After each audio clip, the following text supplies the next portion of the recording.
고대로부터 이어져 온 기술. 완벽한 한 점을 만들기 위한 끊임없는 노력.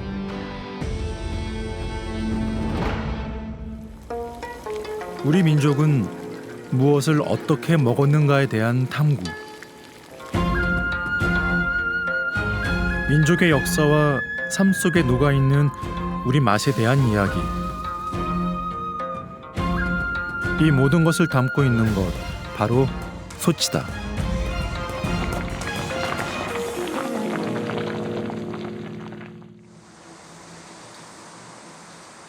과거 전통 부엌에서 부뚜막을 차지하고 있었던 가마솥.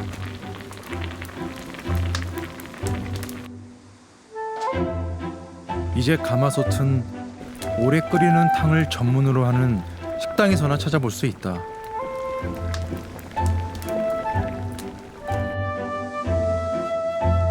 이런 식당에서 여전히 가마솥을 고집하는 이유는 무엇일까? 가마솥을 쓰지 않고 다른 양은 솥이나 양은 찜솥을 쓰게 되면 이 온도를 견디지 못합니다. 나무 온도를 견디지 못하고 가마솥은 열 전도율, 열 흡수율이 굉장히 강하기 때문에 탕을 만드는 데는 가마솥이 가장 적당하다. 그러니까 일반 국과 틀려서 국은 그냥 끓이면 되지만 탕은 끓이고 난 다음에 다리는 작업을 해야 되기 때문에 거기에 가장 적합한 것이 이 가마솥입니다. 탕과 밥. 예로부터 우리 밥상의 기본은 모두 솥을 통해 이루어졌다. 솥에 담겨 있는 건 음식을 넘어서 우리의 역사이기도 하다.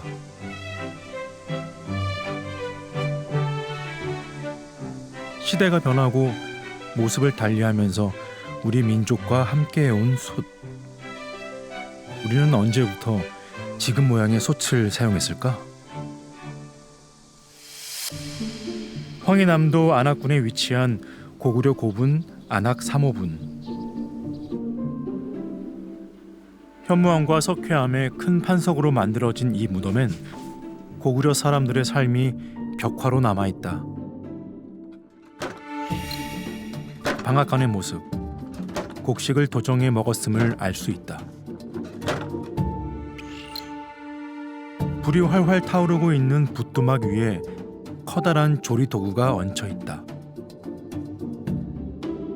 부엌과 푸죽간의 모습이 담긴 이 벽화엔 여인이 내용물을 적고 있는 시루와 그 아래 작은 솥의 형태가 담겨 있다.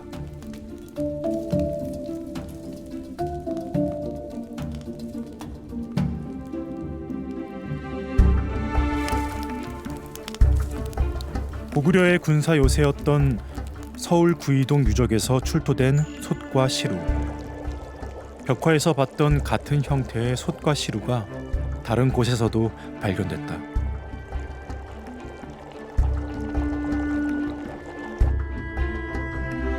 이처럼 널리 사용된 솥과 시루를 이용해 고구려인들은 어떤 음식을 먹었을까? 안악 고분의 시기에 만약에 쌀밥을 먹었다고 하면은 지금 뭐 기준으로 하면은 뭐 7분도 정도의 아주 거친 밥이고요. 그것을 솥에 넣어서 이렇게 수분을 흡수시켜서 끓이는 지금의 밥 짓는 솥밥의 형태도 있지만은 스팀을 하는 방법이 훨씬 더 또 효과적일 수가 있고요. 솥의 사용에 대한 최초의 기록은 삼국사기에 남아있다. 고구려 대무신왕 4년, 왕이 부여를 정벌하기 위해 길을 나섰다가 비루수 강가에서 솥을 발견하고 그곳으로 밥을 짓게 했다는 기록이다.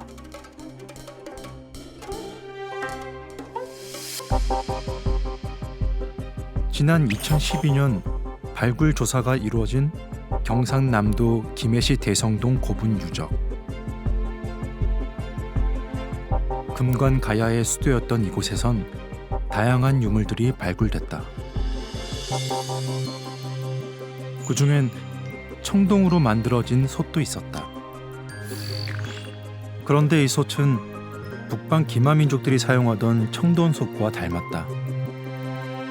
김해 대성동이라든지 뭐 낭랑의 이제 유물들은 되게 휴대성을 유리하게 이제 만들어져 있었습니다. 그러니까 당시에 이제 뭐 계속적으로 이동을 해야 됐고 사람들은 이제 많은 전쟁에 시달리는 상황 속에서 그것들을 이제 언제든지 들고 다니기 위한 그런 용도로 이제 작게 만들었었는데요. 삼국시대 사람들은 다양한 솥을 만들었다. 일반적인 음식을 만들기 위한 철솥은 물론 특별한 의식을 위해 청동으로 만든 솥들도 유물로 남아있다.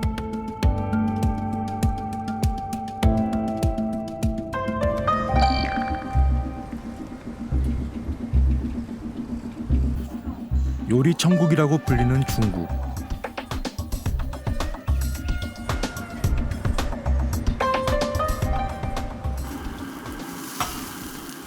지금 중국에서 주로 사용되는 조리 도구는 웍이라 불리는 원형솥이다.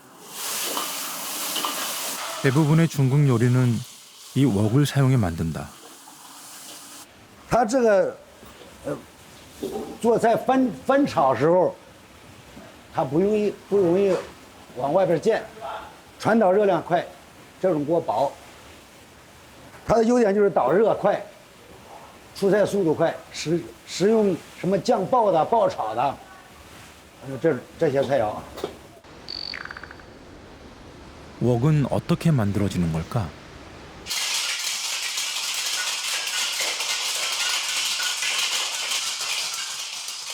이곳엔 지금도 전통 방식을 고집하며 웍을 만드는 공장들이 남아있다. 제대로 된 웍을 만들기 위해선 무엇보다 불을 다루는 기술이 필요하다.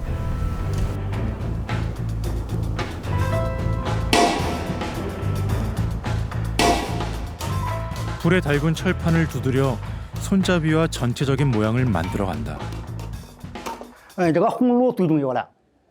你火小了啊，打不动，抻了打铁嘛。你要火大了啊，就漏了。你比方说这边盛水了，最重要了。火小了啊，这个数火数不住啊。火大了呀，就化了，就废了这个把子。啊，最重要了这个，尤其是这地方。打人的时候啊，火小了不行，落不下去。火大了啊，漏了。 다음으로 중요한 건 표면을 다듬는 망치질이다. 이 망치질이 웍의 품질을 결정한다.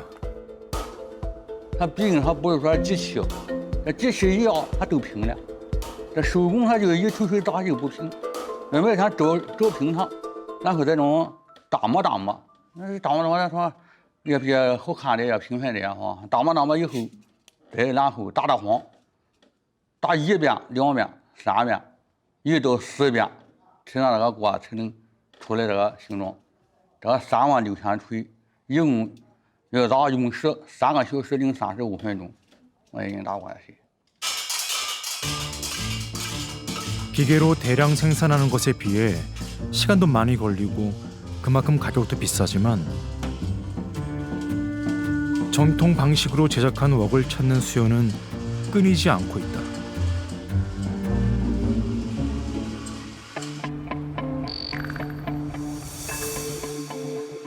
웍이 등장하기 전 고대 중국에선 우리가 잘 알고 있는 형태의 솥을 만들어 사용했다. 황허 유역의 청동기 유적에선 한나라 때 만들어진 것으로 추정되는 청동솥이 출토되기도 했다. 이렇게 다양한 모습의 중국 솥은 어떻게 지금의 웍이라는 모습으로 단순화된 걸까?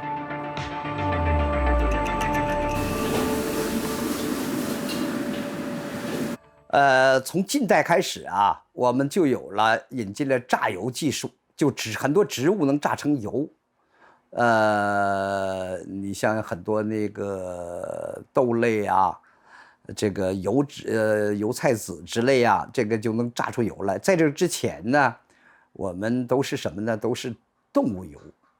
那么榨油技术发现以后呢，油脂的来源就更加丰富了。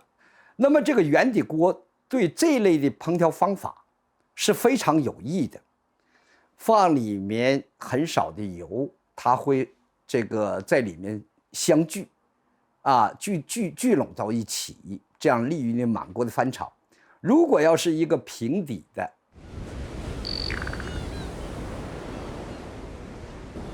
동아시아 각 나라들이 자신들만의 솥을 만들어가는 사이 서양에선 어떤 솥이 만들어졌을까?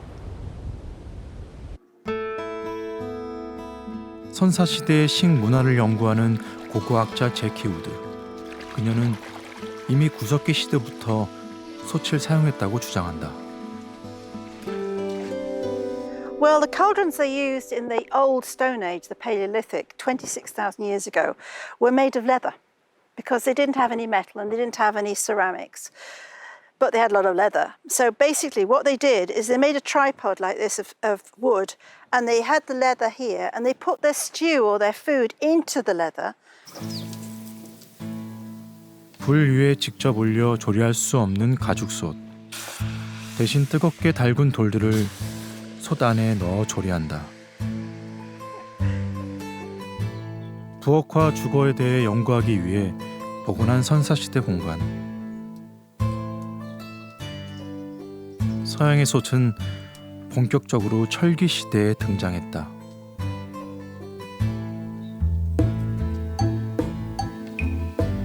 이 시기 사람들은 솥을 불 위에 걸 수 있는 방법을 고안해냈다. 당시 사람들은 솥을 이용해 어떤 음식을 해먹었을까? 철기 시대의 이곳 사람들은 이미 베이컨과 버터, 우유 등을 이용해 음식을 해먹었다.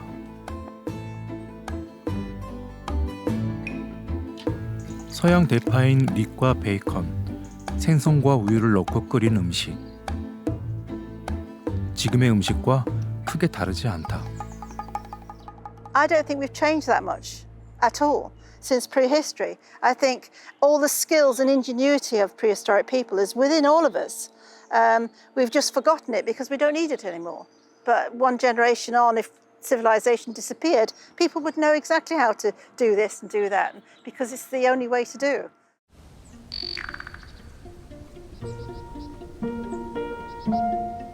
중세로 접어들면서 가마솥은 유럽 각 가정에선 없어선 안 될 조리도구로 자리 잡게 된다. 시간이 흐르면서 솥을 거는 삼각대도 더 커지고 여러 개의 냄비를 걸 수 있게 변화했다. The fireplaces began to be sort of built in to houses, or sometimes they were built into, you know, if you had a really big house or a palace, it would probably be, you know, in certain areas of the kitchen. 중세 사람들에게 솥은 조리 도구인 한편 마법과 주술을 상징하는 도구이기도 했다.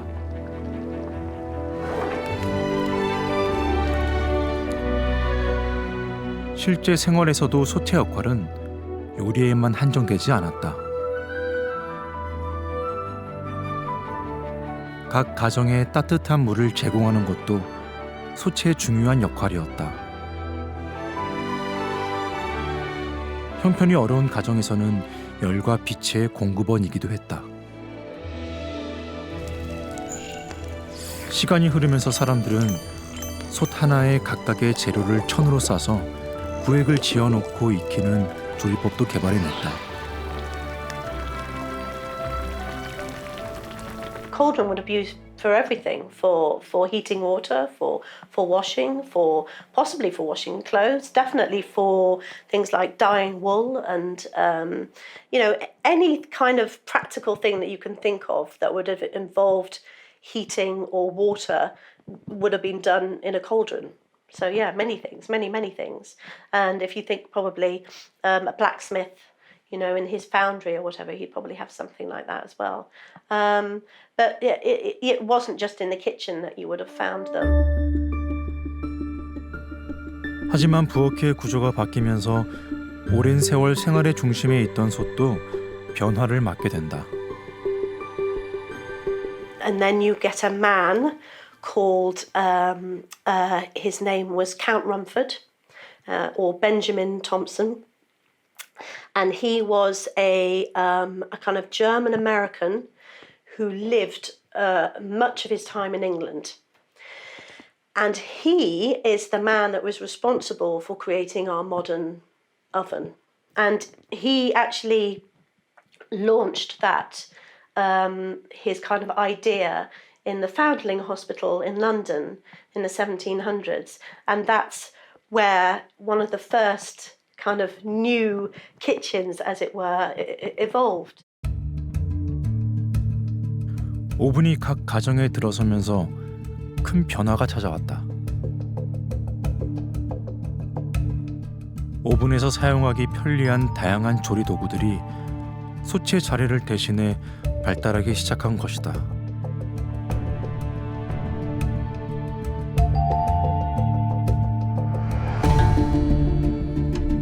동양에서의 솥은 단순한 조리 도구를 뛰어넘는 의미를 품고 있었다. 나라마다 솥으로 요리하는 음식은 달랐지만 생명 유지와 직결된 도구란 점에서 공통점을 가지고 있었다.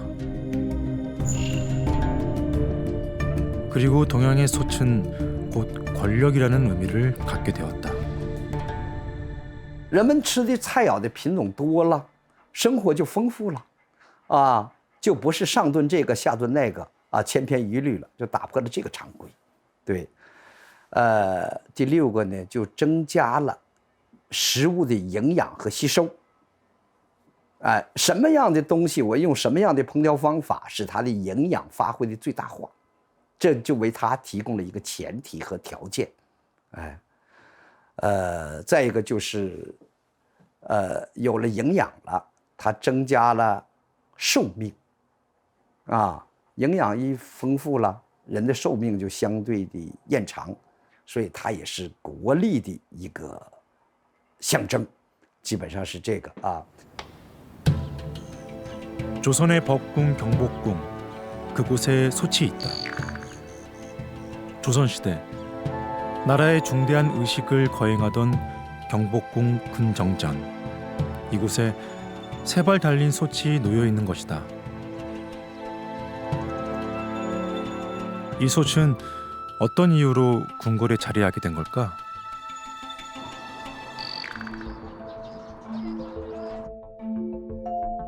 고대 동양 사회에서 청동솥은 특별한 의식을 위한 제기로 사용됐다.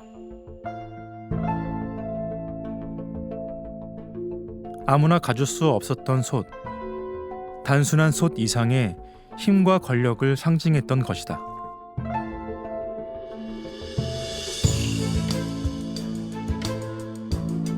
고대 중국 신화에서 황제가 만든 솥은 하늘과 땅, 사람을 상징하기도 했다.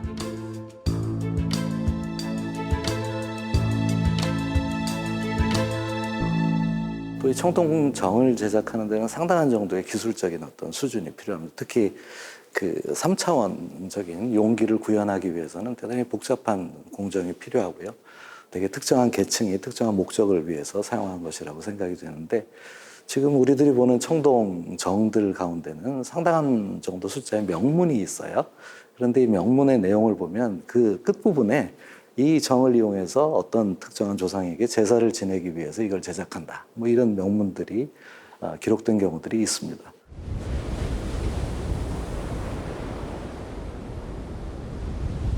그렇다면 이 귀한 솥이 언제부터 민가에서까지 사용된 것일까?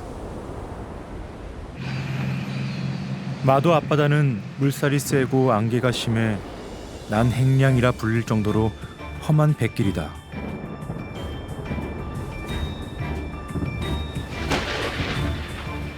고려시대와 조선시대, 세금으로 거둔 곡식과 징상품들을 실은 조운선이 이곳 바닷길을 지나다 난파당한다.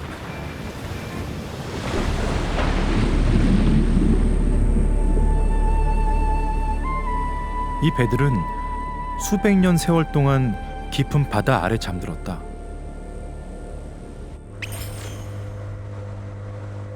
수중 발굴 조사가 시작되면서 난파선들은 세상의 모습을 드러냈다.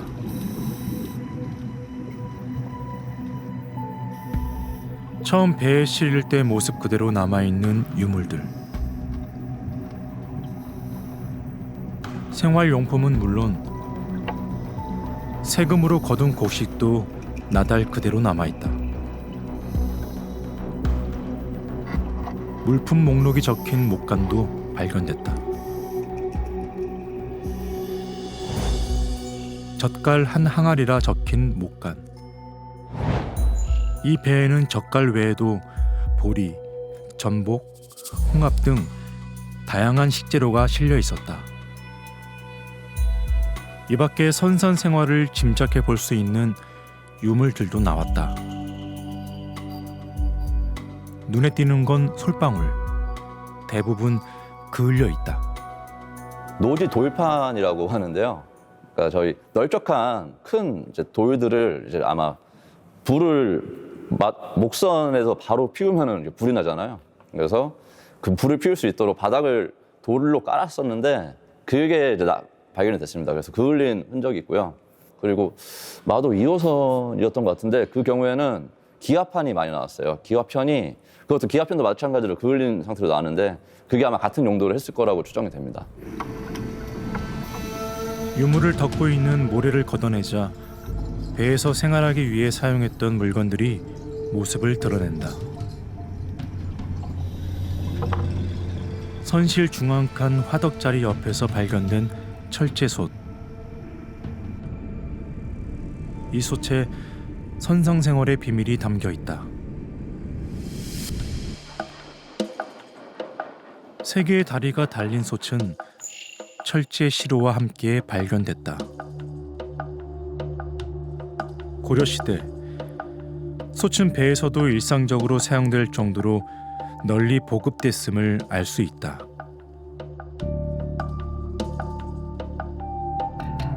뱃사람들이 밥을 지었을 것으로 추정되는 시루. 한 번에 많은 양의 밥을 찔 수 있는 크기다.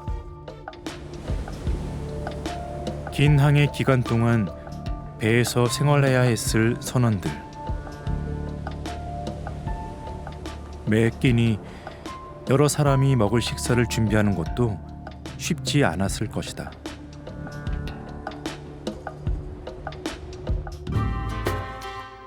고려시대 뱃사람들은 배 위에서 어떤 밥상을 차렸을까?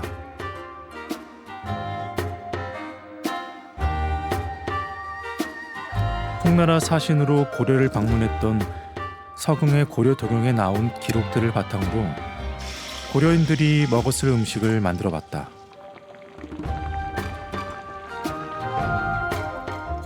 고려도경에는 가난한 백성들은 해산물을 많이 먹는다. 미꾸라지, 조개, 왕새우, 게, 굴, 해주류 등을 잘 먹는다며 고려인들의 입맛에 대해 적혀 있다. 고려 후기문인 모근 이색은 청어와 게 등 다양한 해산물을 주제로 시를 남기기도 했다.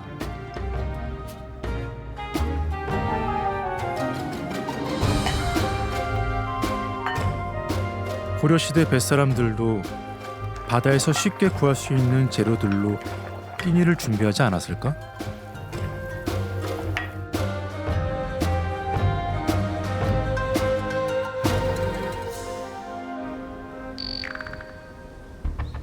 고려시대 선원들의 취사도구로 쓸 만큼 일반적으로 보급된 솥. 솥이 널리 보급될 수 있었던 비결은 어디에 있었을까? 백제의 제철 기술 수준을 알아보기 위한 실험이다.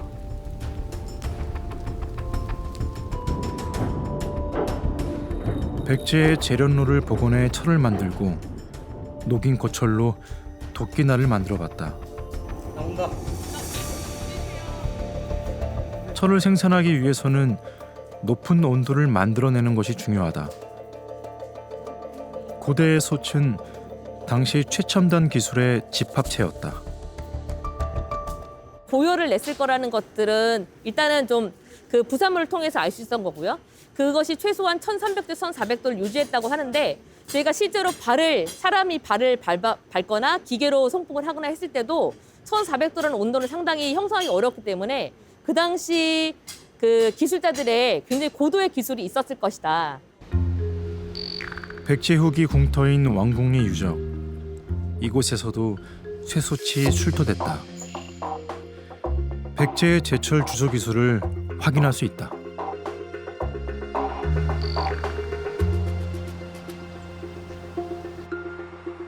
철제 솥을 대량 생산할 수 있었던 또 하나의 비결은 바로 도구에 있다.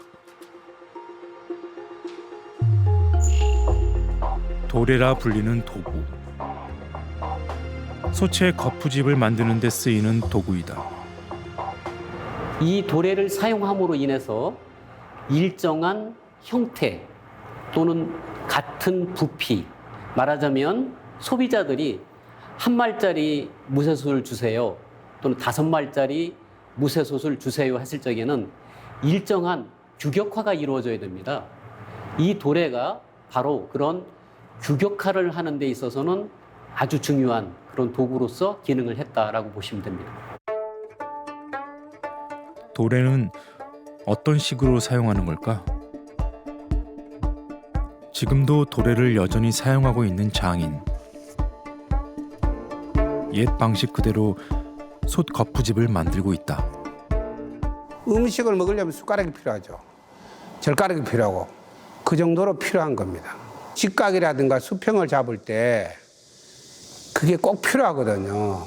그래서 또 그 쇠의 두께 맞추는 데도 꼭 필요하고 그래서 모든 것이 도래는 필수적이다.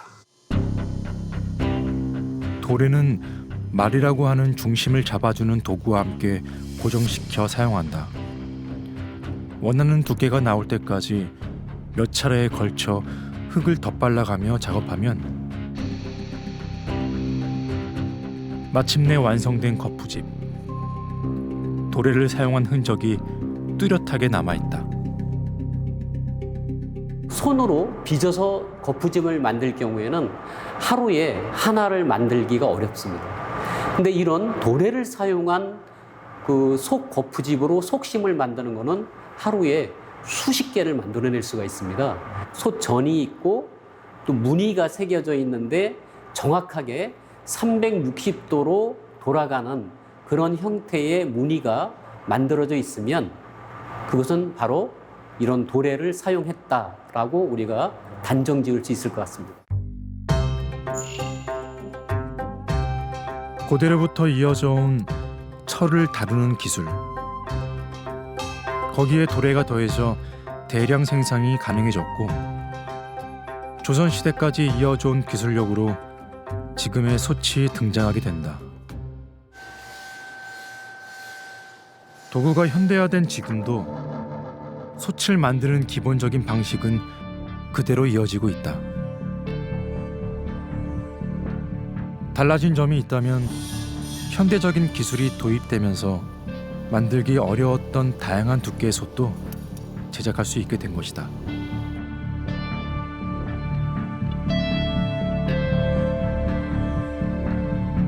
온도가 높지 않은 솥을 갖다 만들려면 두께가 두꺼울 수밖에 없었던 거예요.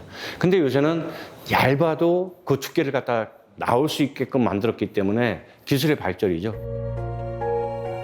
전통적인 방식과 현대적 기술이 조화를 이루어 탄생한 솥.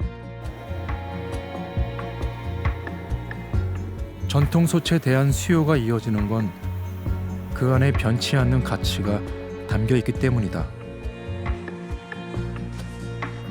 아무리 편한 것만 추구하더라도 편한 것이 그게 다가 아니거든요. 우리가 일상적으로다가 편한 걸 추구하기 전에는 건강을 챙겨야 되잖아요. 건강 챙기기 위해서는 한 끼를 먹더라도 따뜻한 밥을 갖다 먹는데 따뜻한 밥을 갖다 어디다가 어떻게 해서 먹느냐에 따라서 틀려지잖아요. 우리처럼 밥을 주식으로 하는 일본은 어떨까? 1300년 전 나라 시대 수도였던 헤이조궁. 이곳에선 토제 솥이 출토됐다. 솥이 발견된 건 당시 시장 근처. 함께 사용되던 화로도 발견됐다. 일본에선 토제 소치에 일반적으로 사용됐을 가능성을 보여준다. でそれがおそらく古墳時代の中期、多分5世紀ぐらいですけれども、その頃に須恵器といって非常に硬質の土器ができます。でそれがおそらく、お米を炊く道具として使われた。でその時に実はから釜という言葉があるんですけれども、からというのは韓国の韓という字書いて、釜というのはかまどの中というそういったものが入ってくるというようなことを考えると、おそらくその鉄器というようなものもちょうど5世紀ぐらいに日本に入ってくるというようなことを考えると、おそらく5世紀ぐらいに、おそらくその釜というものが使われ始めたのかなと、推測はされます。 그렇다면 일본에서 철소치 만들어진 건 언제부터일까?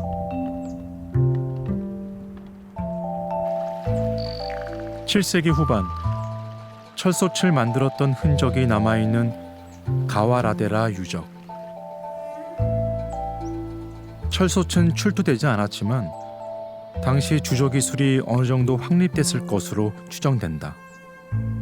日本列島では、青銅製であるとか鉄製の、いわゆる冶金技術というものに関しては、常に、朝鮮半島や中国といった、半島の、大陸の、技術というのを受け入れています。おそらく鋳造技術も、大陸の方から、新たな新技術として日本列島に入ってきたものと考えられます。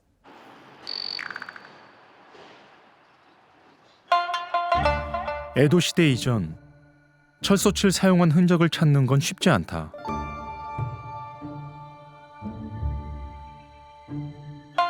에도와 같은 대도시를 중심으로 쌀밥이 보급되기 시작하면서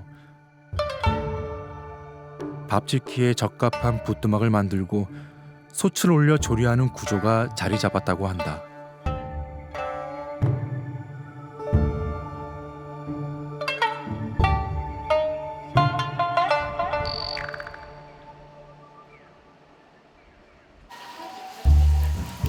주거가 현대화되면서 가정에서 부뚜막과 솥은 사라졌지만 전통 방식으로 지은 밥맛을 이어가려는 노력은 끊이지 않고 있다.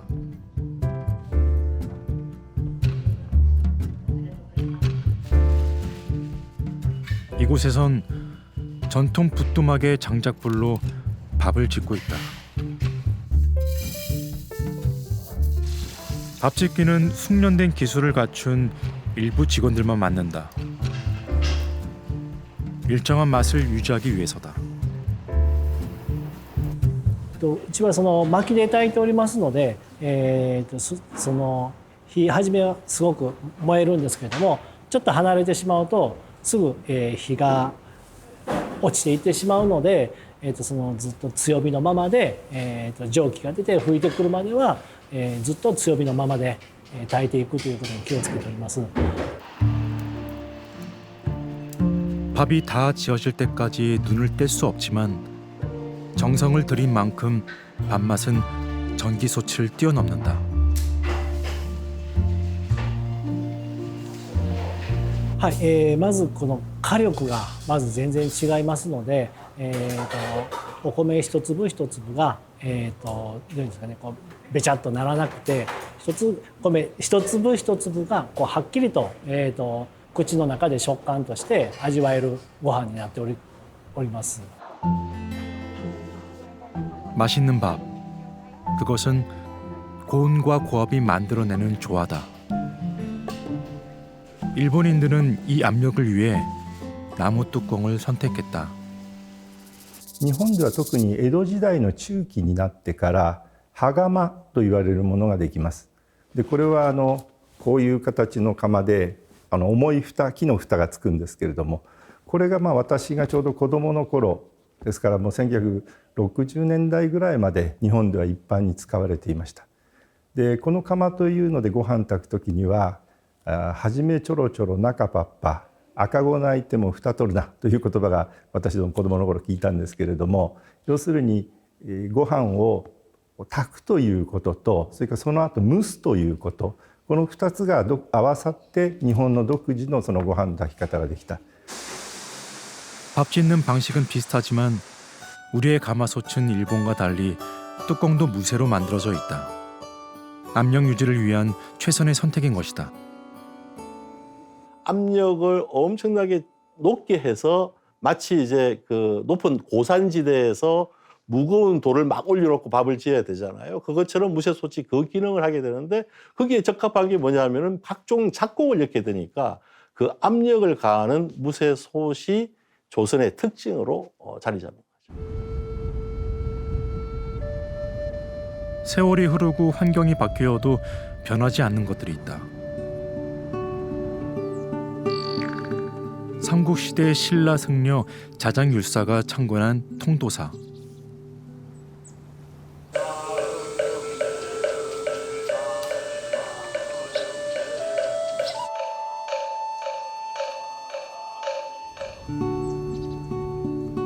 이곳에선 매일 매순간이 수행이다.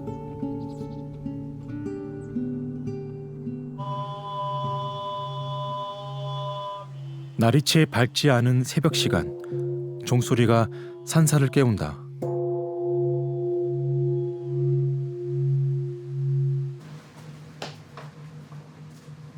가장 빨리 아침을 여는 곳, 공양간이다.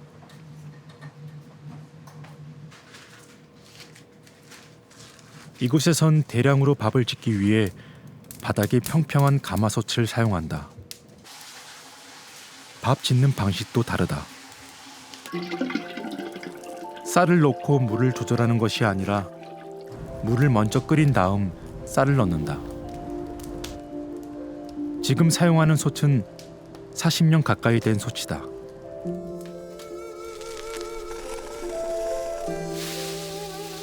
물이 끓어오르면 준비해둔 쌀을 넣는다.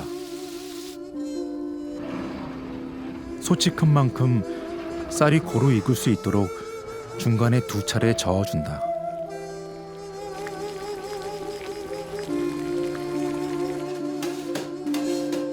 양이 많은 만큼 삽이 동원된다. 통도사 공양간에서 전해 내려오는 오랜 밥짓기 방식.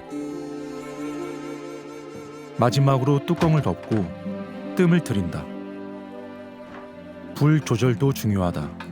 자칫하면 밥이 타거나 설익게 된다. 그리고 찾아온 기다림의 시간.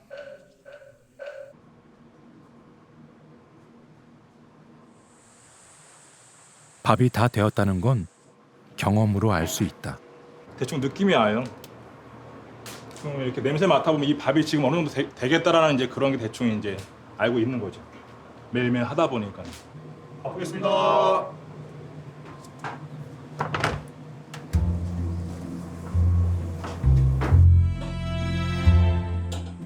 공양간에서 지은 밥은 사찰 내 곳곳으로 옮겨진다.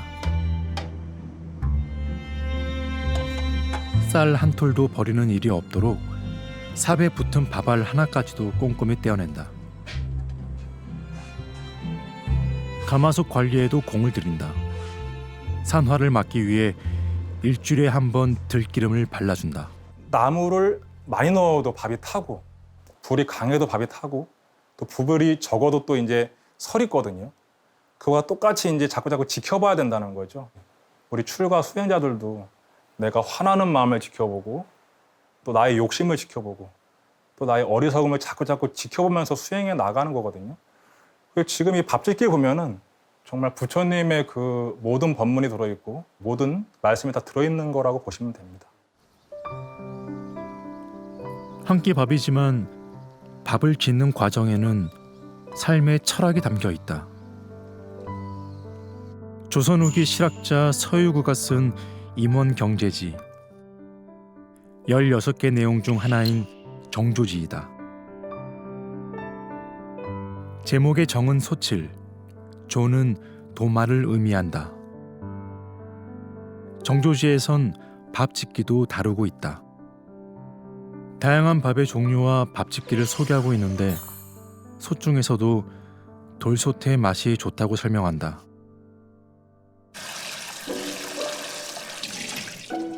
조선 사람들의 밥짓기 실력은 중국에까지 널리 알려져 있었다. 청나라 학자 장영은 밥류 12합설이란 책에서 조선 사람들은 밥을 잘 짓는다며 극찬하기도 했다.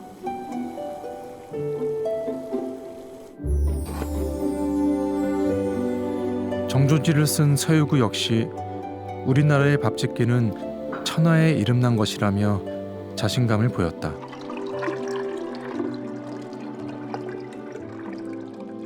서유구 선생이 첫 세수를 뜨라고 하면서 제일 첫 번째 술에는 밥의 바른 맛을 캐치하라 그랬거든요.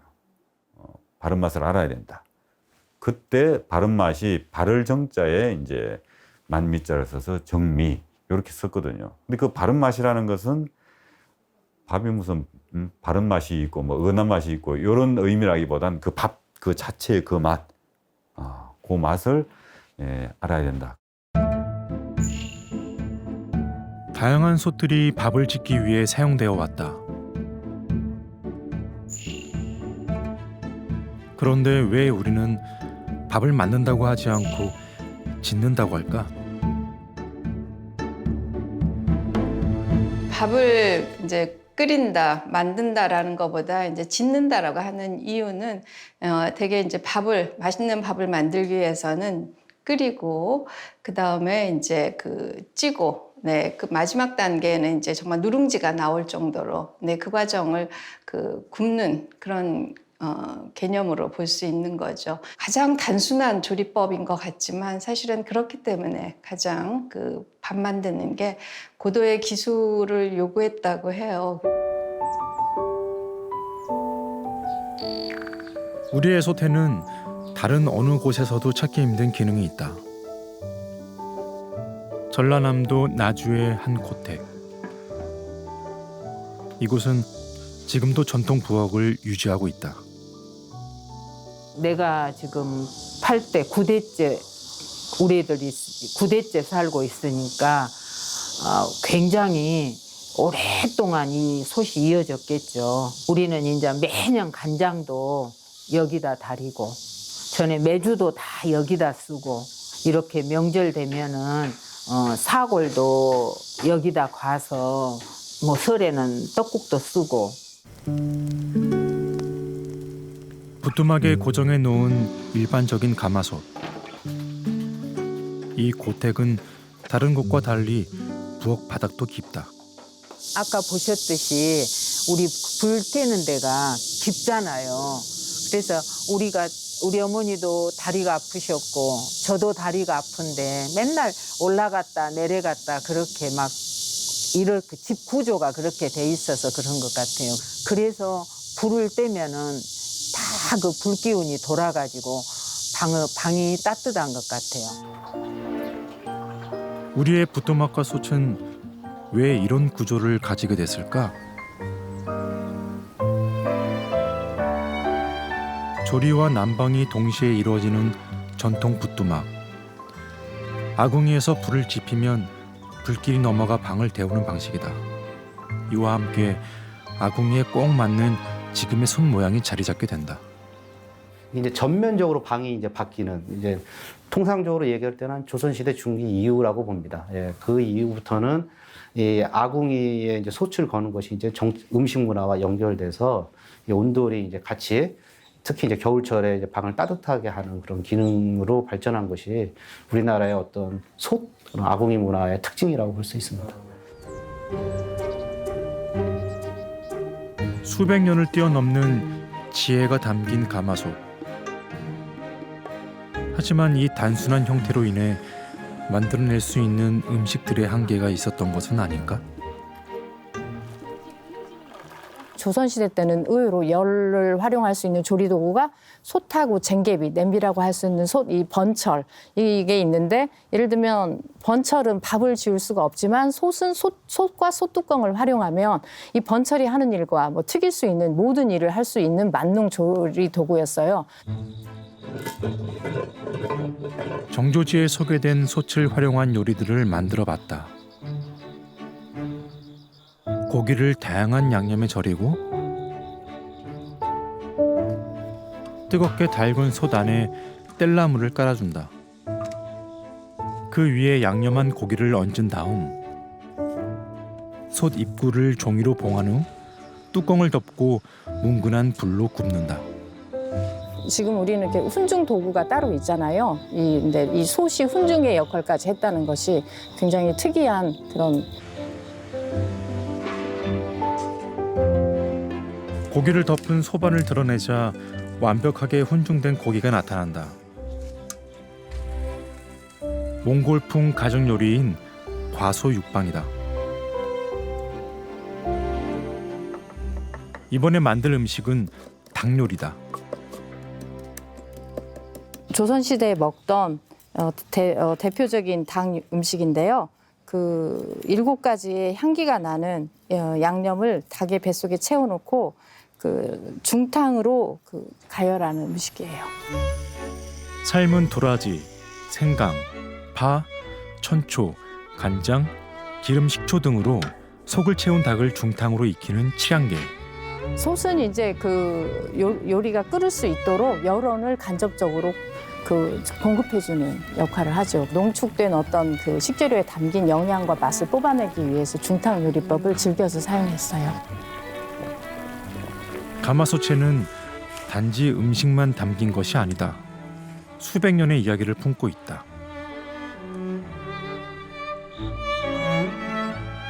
하지만 지금은 추억의 일부로만 남아있는 건 아닐까? 요즘에 이제 좋은 전기로 만든 밥솥들이 나왔지만 결국 그 밥솥에서 추구하는 거는 그 내솥이라고 하죠. 예, 뭐 구리로 만들었다, 동으로 만들었다, 또 무쇠로 만들었다 하는 밥솥이 결국은 옛날 밥솥을 그대로 따르고 우리는 그 범주 안에서 계속 머물러 있는 거 좀 편리해졌다 뿐이지 그런 것 같아요. 솥은 글로 남기지 못한 우리 민족의 삶을 담고 있다.